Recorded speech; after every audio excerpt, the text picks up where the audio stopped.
refers to how much really the lens can see. Okay, so we have figured out that a lower focal length would be a wider shot, and a longer focal length, or a higher number in the focal length, would be a much more zoomed in shot. But what focal length is actually referring to, I'm going to bring it up on screen. It's basically the distance, or where exactly in the lens the image is most sharp. So in this case, we've got a 24mm lens. So the piece of glass in that lens that the image would be most sharp is 24mm from the sensor. That's where they get the number from, guys. Okay, if anybody was wondering that. So does that part make sense to you? Where they get the focal point, what that number actually means on your lens. So it's where the image is the most sharp. Okay? And that's the easiest way to describe it. Okay? Perfect. So let's have a quick look at a couple of different selections of lenses that we have, and being able to identify what we have or what we may want. So first of all, we're going to look at some prime lenses, guys. So again, fixed focal lengths, and this is where you will see the information on the lens, letting you know what type of lens you're dealing with. So on the left hand side, guys, we can see that it's a 24mm. Okay, can everyone see where it's marked? I have it circled in red. And that would be known as a wide. Then when we move up to the 50mm, guys, this would be known as a general lens, or a general lens. All right, it's most photographers or videographers, you'll find a 50mm lens in their kit bag. And then when we move up to the likes of a 300mm, that would be known as a telephoto lens. Okay? Brilliant, brilliant. So everyone's on board. So let's have a quick look at the zoom lenses, guys, and where exactly we're going to see it written. And it's the exact same, okay? It works the exact same. The lower the number, the wider the shot we're going to be. Except, obviously, with a zoom lens, we can vary between what millimeter or what focal length we will be at. So we have the ability to go from 16 to 24 in the wide angle lenses, or in the general lenses, 28 to 80mm, and then in the telephoto, 50 to 100mm. Okay? So anything over, who asked me that? What would be considered a telephoto lens? Anything over 70mm would be really classed as a telephoto lens. Okay? Brilliant. So, guys, obviously now we're starting to understand that there is a huge variety of lenses that we have to choose from. So you're probably wondering, like, what lens should I use? I get asked this question all the time. What's the best lens? You know, this, that, and the other.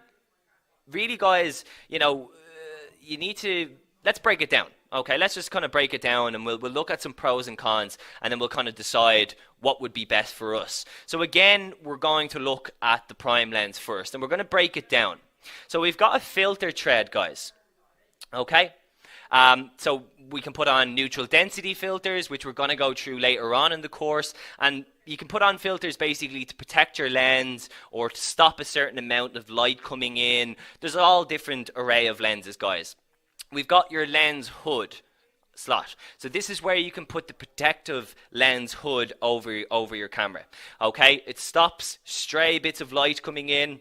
It also protects it from being banged or the glass being cracked or anything like that. Okay, we've got our focus ring, so we can either obviously autofocus or manual focus with that.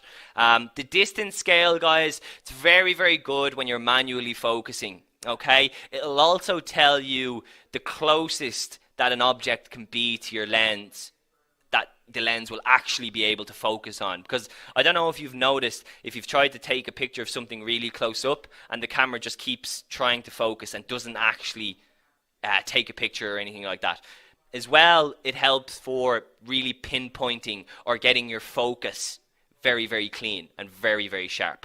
Okay, and then at the bottom you've also got the lens description, so it's aperture range, its optics, and the filter thread size.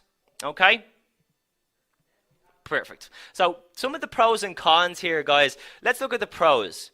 They're easier to focus, especially in regards to video. Okay, you tend to have much wider aperture capabilities on prime lenses. Okay, and that obviously, when we go through depth of field, will become more apparent why that would be beneficial to have a much wider aperture ability. You get higher image quality, guys. This is one of the ones that separates, because a lot of students will ask, why would I limit myself to just a 50mm when I could get a zoom range and then it'll be more versatile? It's true that it'll be more versatile, guys, but in terms of the prime lenses, they tend to be higher quality in the images. Okay? Cons, they can be quite expensive, especially with bigger apertures, and limited range, guys. So obviously you can't zoom in or zoom out, so you're quite limited there. Okay? So have any of you out there got any prime lenses? I'd like to find out. Who here has a prime lens, is using a prime lens at the moment, and what prime lens do you have?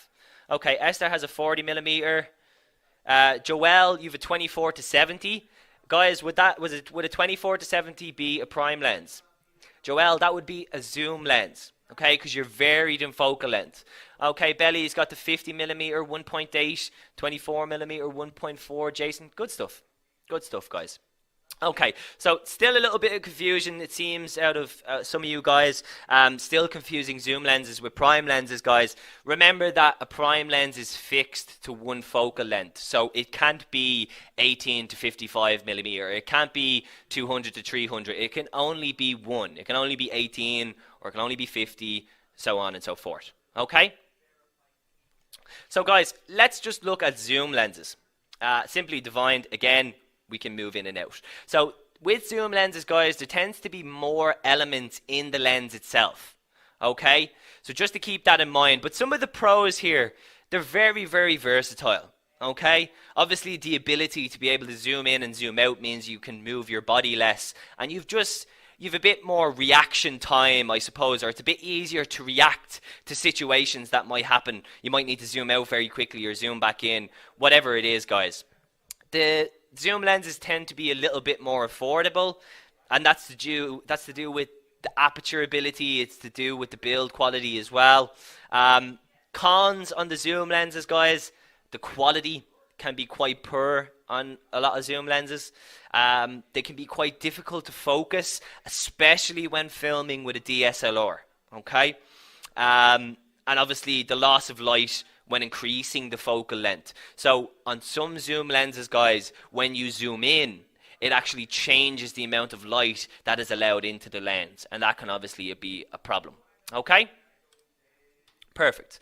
So again, guys, similar enough, you've got your focus ring, lens information, and your zoom control then on the lens. Okay? So is everybody with me so far? I'd like to find out the zoom lenses. Who here is a zoom lens user? And what are we talking about in terms of its focal length? So Olatu, you've got the kit lens. Sarah has a Sigma 18-300. It's the 3.5 aperture version. Very good. 18-55mm, 20-70mm, and the 70-200. Good stuff. Brilliant, guys. So yeah, obviously, probably a lot of you like the versatility in your zoom lenses as well with the price ranges, guys. If you're interested to possibly get into a prime lens just from hearing about them, there is an absolutely fantastic and very, very affordable prime lens for Canon users and for all the other users as well. So you can get a 50mm prime lens, 1.8 in terms of its aperture ability, and I think they go for about €100. So in terms of lenses, guys, it's a fantastic lens and very, very affordable. So what I want to do now is just kind of show us, or let's look at visually, the difference in some of these lenses that we've been talking about. So looking at the ultra wide or fisheye lens. So guys, this is heavily used in extreme sports, music videos. You know, GoPros are out, I'd say maybe about 5-6 years. I could be mistaken on that, but they're a fairly new technology, and they obviously have a very stylistic look to them. Really, these types of cameras, you know, GoPros and ultra wide lenses and stuff, they can really get us closer to the action than we've ever seen before, or angles that we've just never really had the option to see before, which is absolutely fantastic. Now, a wide angle, guys, where might you use a wide angle? So a really good use for a wide angle lens would be things like landscapes, large interiors. We use them to give the viewer a sense of scale. Okay? Wide angle lenses are great in film for showing senses of scale. Okay? Brilliant. And this is the general lens, guys. So we're dealing with like a 50mm here. So this would make up the majority of most movies and most TV series or whatever it is, guys. The medium shot. It's used heavily in dialogue scenes between subjects, portraits, things like that, guys. Okay? Brilliant. Telephoto, obviously, fantastic for getting extremely far away objects like the moon, bringing us up close and personal to all of its detail. Absolutely amazing here. Can be used for close-ups, wildlife, great for any kind of sports. If you guys are filming sports or doing any photography with sports, it's obviously very fast-paced action, so being able to get very close up from the sideline is obviously very, very wanted or very, very useful. Okay? And then macro, guys. So any of you guys have a macro lens? I haven't yet invested into one myself. I'd love to hear it if you do have them. Guys, extreme close-ups. The detail that you can get in with macros is just phenomenal, you know.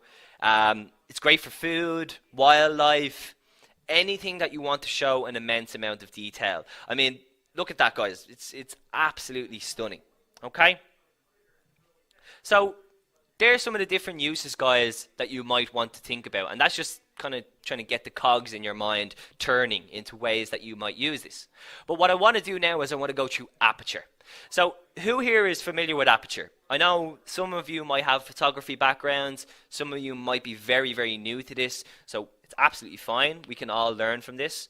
So this week we're going to look at aperture. Okay? So similar to shutter speed, aperture has two functions. Can anybody, a gold star for anybody who can tell me the two functions of aperture?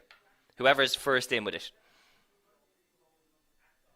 Okay, need the two answers, guys. Brilliant. Stephanie, gold star for Stephanie. She was first in. Okay, guys, aperture. First of all, just to get across to you guys that aperture is a function of the lens. So it's not a function of the camera. It's a function of the lens. The lens controls the aperture. Okay? But aperture has two functions, as we know. So one of them is the volume of light allowed in. And the second function is depth of field, which I'll explain in a little bit if you're new to this. So let's have a look at this visually, guys. Okay? So this is our lens, and this is aperture. So it can be very, very wide, so letting in a lot of light. And it can also be very, very small or very tight and restricting the amount of light in. Okay? So for anybody using professional video cameras, aperture can also be displayed on your camera as iris. Okay? But aperture on DSLRs, for any DSLR users out there, it has an f. So f-stop is what it's known as. Okay? So f.8 or f.22. Okay? So just to, I suppose, get this across to you guys, the wider the aperture, obviously the more volume of light's going to be allowed in, and the tighter the aperture, it's going to restrict the light coming in. Okay, so that's obviously going to affect our exposure. So let's bring back up the exposure triangle, guys, and we're going to build on this throughout the course. Okay, so just to keep in mind, with shutter speed, it's the amount of time that each frame is exposed for. So the longer the time, the more light that's obviously going to be allowed to hit the sensor, or the amount, I suppose, the more time the light has to hit the sensor. And the shorter the time, guys, the less light. Okay? But aperture controls the volume of the light allowed in. Okay? So again, a wide aperture means that a lot of light will get in, so our scene would be exposed, could be overexposed if we obviously allow it for too long, and a small or tight aperture restricts the amount of light. Okay, in lesson 6, what we're going to do is we're going to look at the relationship between these guys. Okay, and we're going to look at how we use them together. But for just this lesson, guys, we're just going to want to understand aperture on its own. So, if there's not enough light in the scene, what can we do, guys? So, if we're not willing to change our shutter speed and we're not getting enough light in, we can obviously open up the aperture and it will allow more light in the scene. So does that part make sense just before I move on? Okay? That aperture controls the volume and the depth. Okay, good stuff. Everyone's on board. So this is where we will see the aperture reading, guys. And it's important to note this when you're looking at buying lenses. It will tell you what the aperture ability is. And this is the lens that I was talking about, the 50mm prime lens with a 1.8 aperture range, which is actually really, really good, guys, and especially for the price that it is. It's fantastic. Obviously, the wider we can go, the more light we can allow into our scene. So that will help us in low light situations, and just anybody would really know that aperture is a big part to play in exposure. Okay, and again, this is our focal length and our aperture, so just not to mix the two up, guys. Okay, brilliant. Fantastic. Okay, so I mentioned earlier the limitations that zoom lenses can have, okay, and how it can lose light when you're zooming in or zooming out, okay? So let's just have a quick look for any of you zoom lenses just to the reading. So here, guys, you can see that the lens is telling us its aperture reading is 3.5 to 5.6. So instead of it just being one aperture value, it is two aperture values. So what that means is, and as well you'll notice that this is an 18 to 55mm lens. So what this means, guys, is when we are at 18mm, the aperture, the ability, its widest would be 3.5. And when we zoom in to 55mm, the aperture can only be 5.6, or that's the maximum that it can be. So does that part make sense, how to read a zoom lens? So when you're zooming in, you're actually changing the aperture ability. So you're closing the aperture when you're zooming in. And that will obviously mean that less light is going to get in. Did anybody notice that? I can see a lot of light bulbs coming on for a lot of people. A lot of students will notice that when they zoom in, for some reason, less light comes in, but don't really understand what's happening. So just to be aware of that, guys. Okay, so when you're zooming in, you will lose a bit of light. All right? Perfect.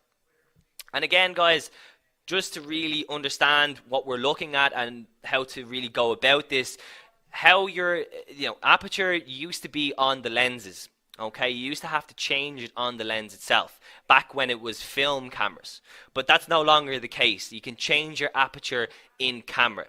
Okay, and this over here, guys, to the right on the DSLR is how it should appear on most cameras, depending on what you're using. f5.6. Okay, so that's indicating to us what our aperture is. All right, good stuff. So let's move on. Everyone seems to be really keeping up with this. So just, guys, the aperture works, and this is just to really hit it home visually. The aperture works like something else that each of us have. Can anybody tell me, and it's a part of the human anatomy, what the aperture works like? Brilliant. Good answers, guys. The eye. It works similar enough. So when we need more light, or when we don't have enough light, what does our pupil do?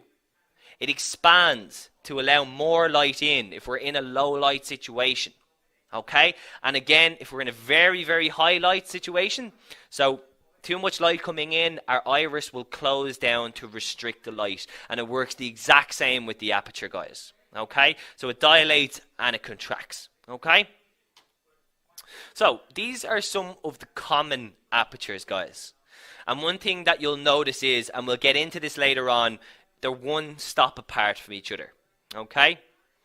So, a stop really is to indicate or measure how much light we are dealing with. We will go back into that later on, so don't worry if it's new to you, but just for now, we measure light, or in terms of the terminology, with a stop. So each of these is one stop apart from each other. But as I say, we'll cover that later on.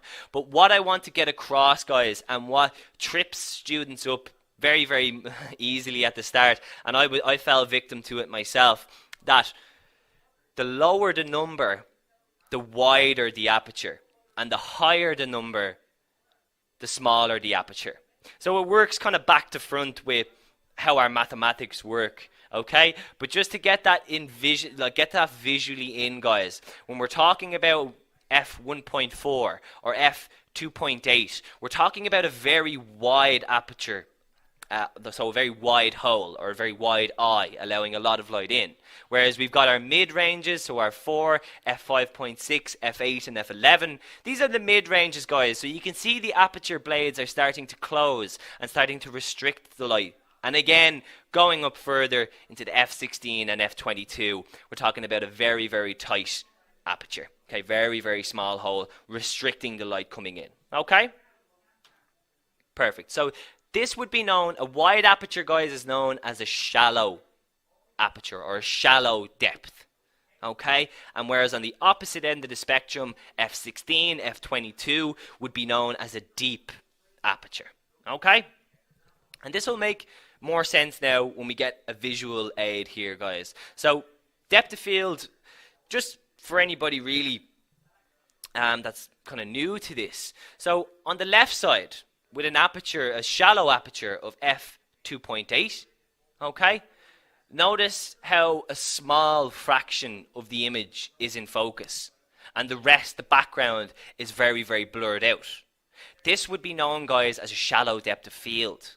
Okay, and again, it would be a low aperture number, so f2.8 or f1.8 or whatever. Okay, and on the opposite end of the spectrum, guys, a deep focus.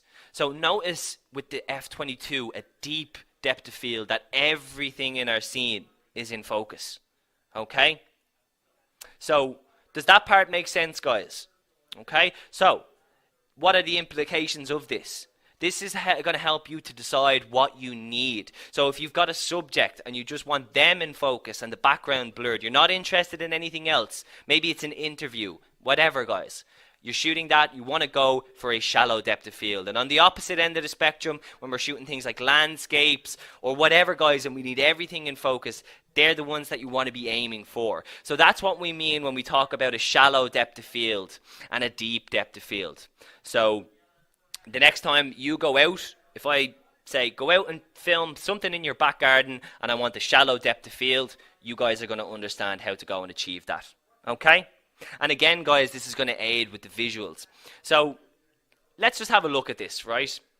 Just to be aware, guys, and just something to note, a lens focuses really at a single point.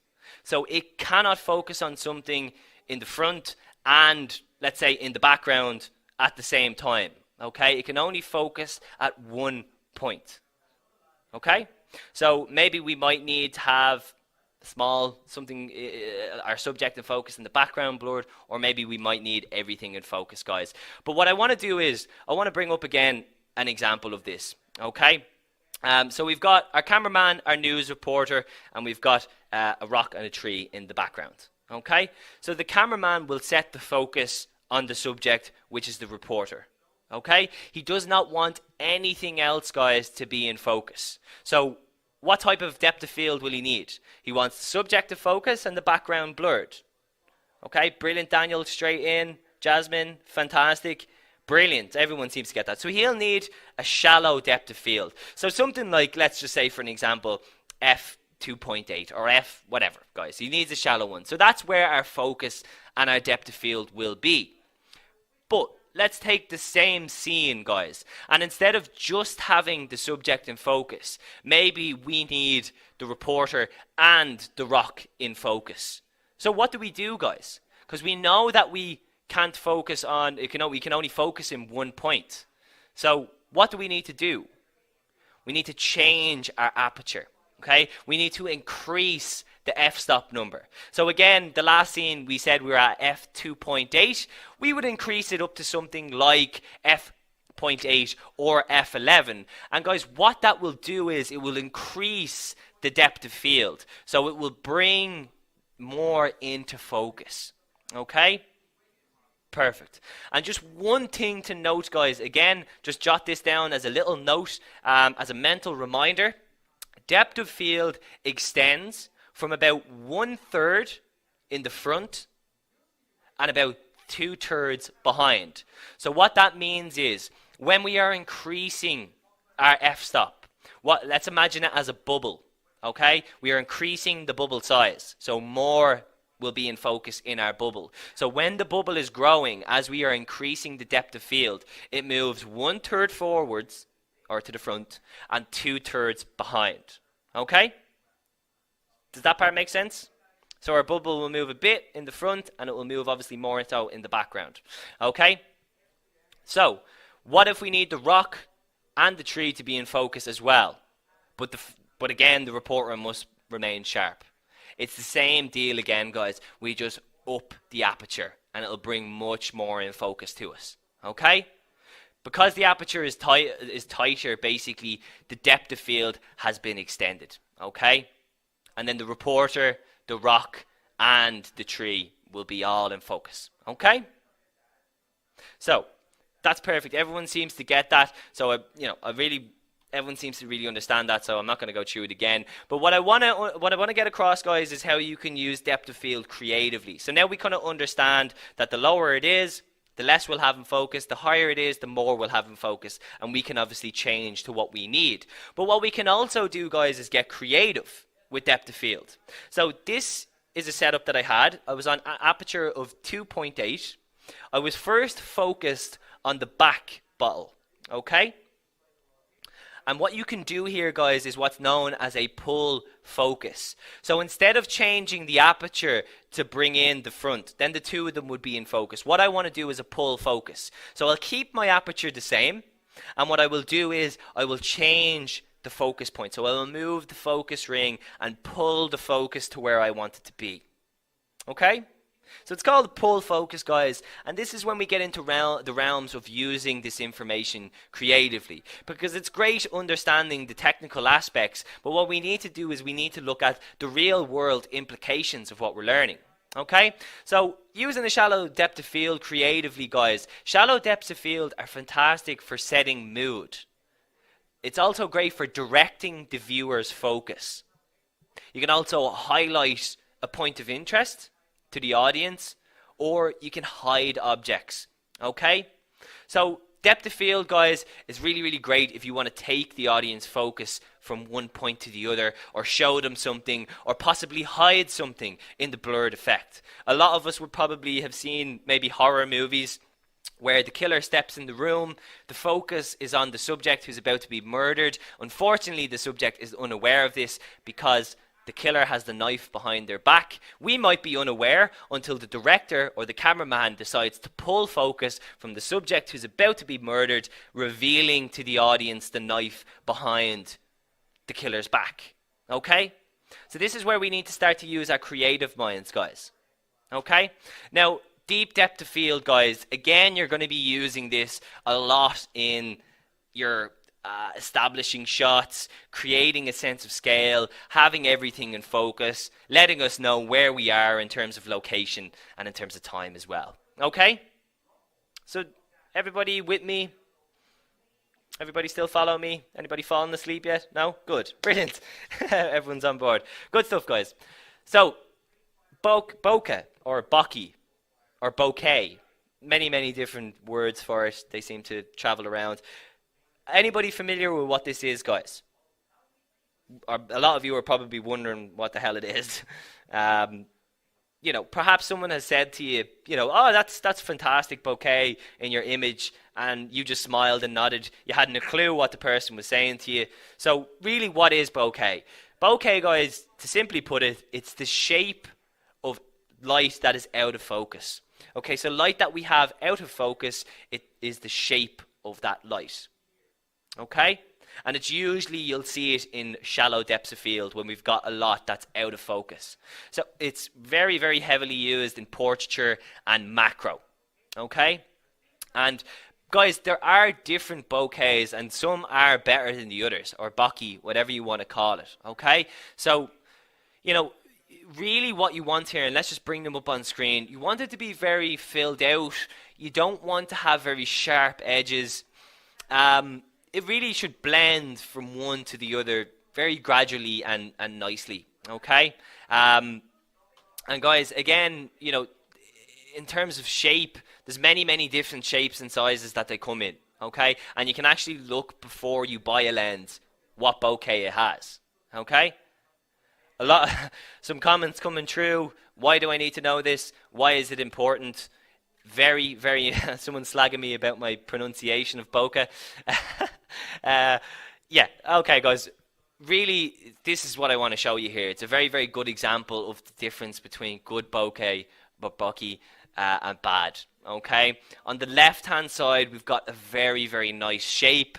It blends together nicely. It's very, very smooth. It gives the image on the left a very kind of creamy, smooth appearance. Would that be correct, guys? Kind of creamy and smooth.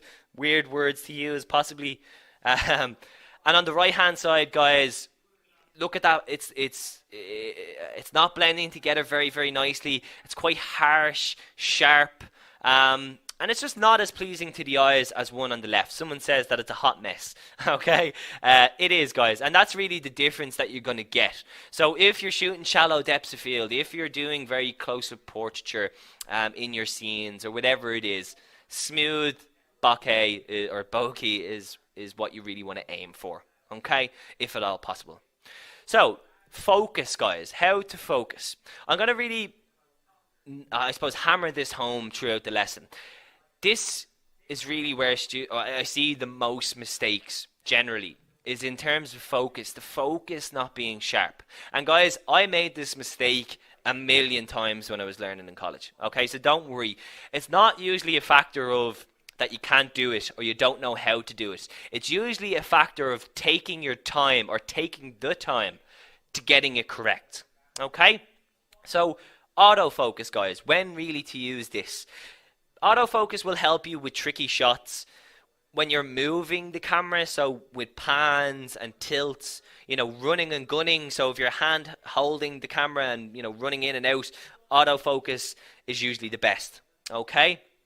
Now, for anything else, guys, and I've just put up on screen examples of the two. So on the left hand side we've got the auto, and on the right hand side we've got the manual. Now if your eyes start to get a little bit funky when you're looking at the two of these, just cover up the manual, guys, for the moment, and let's focus on the auto just for the moment, and let's just take this in. Okay, very, very jittery, very sharp, jumping back and forth trying to find the focus. Okay, now cover auto with your hand and just let's have a look at manual, guys. Okay, simply pulling the scene into focus. Okay, much smoother.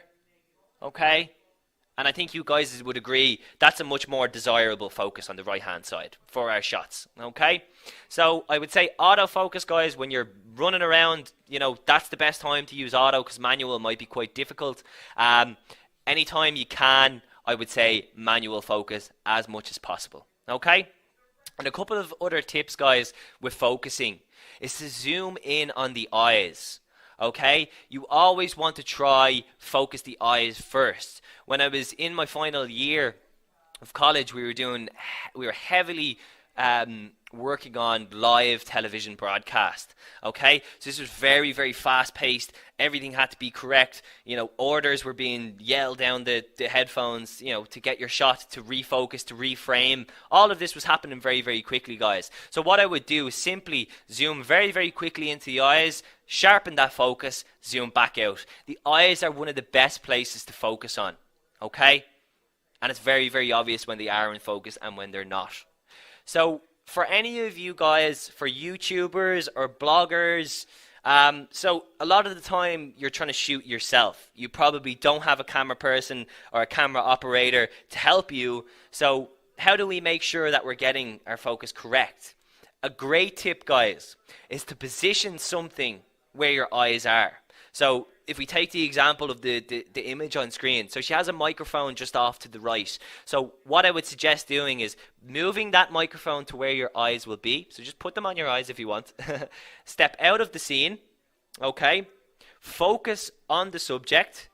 And this is the important, guys. Before you walk back into the scene, you must switch the lens or the camera to manual focus. Can anybody tell me why it's important before you walk back into the scene to put it back, or to put it to manual focus? Okay, can anybody tell me? Brilliant. Janice, I hope I pronounced your name correctly. Exactly. Guys, if you walk back to the scene, into the scene, if it's on autofocus, what's the camera going to do? It's going to try focus on you, and it's going to change where the focus point is. So that's why focus on the subject where you've put it near your eyes and switch it back to manual. Okay? Otherwise it will refocus. Exactly. Now guys, another great thing to have. Now, again, like I said when we started this course, I don't want you guys feeling the need to go out and purchasing a load of equipment and doing that. Monitors really, really help you with focus, because usually our LCD screens can be quite small on our cameras, quite hard to tell if it's focused or not. Okay? LCD screens, you can attach them on, they're much bigger, much easier to focus. Now guys, to be honest with you, I don't have one of these. Okay? I don't see the need. I have a million other ideas of what other equipment that I could use better than one of these. So one of the simple tips, and I actually don't have a slide for it, I should, which I'm going to tell you guys, just take the time to focus it correctly. And one of the best things that you can do is to zoom into your scene and check if the focus is sharp. You can actually zoom in live feed mode on a lot of cameras, or hit record. When you think that you're focused, hit record just for a couple of seconds, zoom in, check your focus. If it's not focused, guys, refocus. Okay? It's not that you don't have the ability or you don't have the knowledge. Usually what happens to students is, or even myself, or anybody, guys, for that matter, they go out and all of a sudden the shoot day can become a little bit overwhelming. They have a lot to think about. They're trying to get their camera, their tripod set up, the subject, everything they're trying to do at once. So things like focus can kind of fall under the radar, guys, but it's one of the biggest mistakes that I see time and time again with students. So I really want you guys to focus on getting your focus correct. Focus on your focus, okay? So again, another focus tip, guys, some cameras will have focus assist or focus peaking. For anybody that's not familiar with this, once you turn this mode on, the camera will show you exactly where your focus is laying with either a green or a red or whatever. You can change the color, the outline. So we can see here on the left and on the right then would be focus peaking. So guys, very, very helpful for any of you guys that are shooting sports or very, very fast-paced subjects. Very, very good. Okay? So just some considerations, guys, to finish off on. And then we're going to have the Q&A and we're going to have a discussion and answer your guys' questions. So prime lenses, guys, are generally easier to operate when you're filming. Okay? Avoid things like digital zoom. What a digital zoom is, guys, as compared to an optical zoom, for anybody who doesn't know the difference, you've probably seen, what's the difference between digital zoom and optical zoom? Digital zoom, guys, is when you're zooming in on pixels. So all of a sudden the quality goes completely out the window, everything gets very, very pixelated very, very quickly. So you're zooming in on the image, whereas an optical zoom has parts in the lenses that change to zoom in or out. So you're not zooming in. Yeah, exactly. Who said that? Francis or Francis. It's basically like cropping in on your image. You can think about it that way. It's like cropping in on it. When you crop in, you start to lose. Exactly, you start to lose your quality. So the optical zoom, guys, it has pieces in the lens that you're not zooming in on pixels. You're actually zooming in on the subject, okay? Image stabilization, guys, you'll find image stabilizations on a lot of telephoto lenses. Okay, really, it's as it says in the tin, it's to help with handshake. Okay, so it has a mechanism in the lens that stabilizes the image, so it helps you a little bit in terms of handshake when hand holding. Learn the lenses you have, guys. Restricting yourself to one lens is a great way to push yourself. So don't just think that you have to go out and your lens isn't good enough and this and that. I need a new lens. It's holding me back. At some point, your lens will hold you back, depending on obviously its quality. But at some point, we're going to come encounter where we're completely blocked. But what I would urge you guys to do is to use what you have and get much better with what you have. The reason being, guys, is because then when you upgrade, then when you do decide to invest into a bit more equipment, you will be much better off. You'll be much better capable to use the equipment. Okay? And again, depth of field, guys, using it creatively. viewers' attention. Mix it up. Have a bit of fun with that, guys. Okay? Use the things like depth of field that we've gone through today and try use them creatively. Okay? So just to summarize, guys, we've basically done that already. Lens types, we've gone through the angle of view, what is aperture really, and we've looked at how to use that creatively. So for anybody who's looking to learn a little bit more on this, especially for any of you members, because obviously Shaw members, you would have access to all the courses. Lesson 4 on the photography course, guys, it goes much further into things like motion and depth. So getting much further as well into depth of field. So, you know, if you want to get a little bit of extra learning on that. Now, next lesson, guys, something that I'm really, really looking forward to. It was probably, I had the most fun, I think, when I was building this lesson. We're going to go through aspect ratio, things like framing, composition techniques, and we're going to go through camera movement, guys. So having a look at things like angles, composition, camera movement, and all the different effects that have, or the different I suppose the different ways in which they communicate to our audience, guys.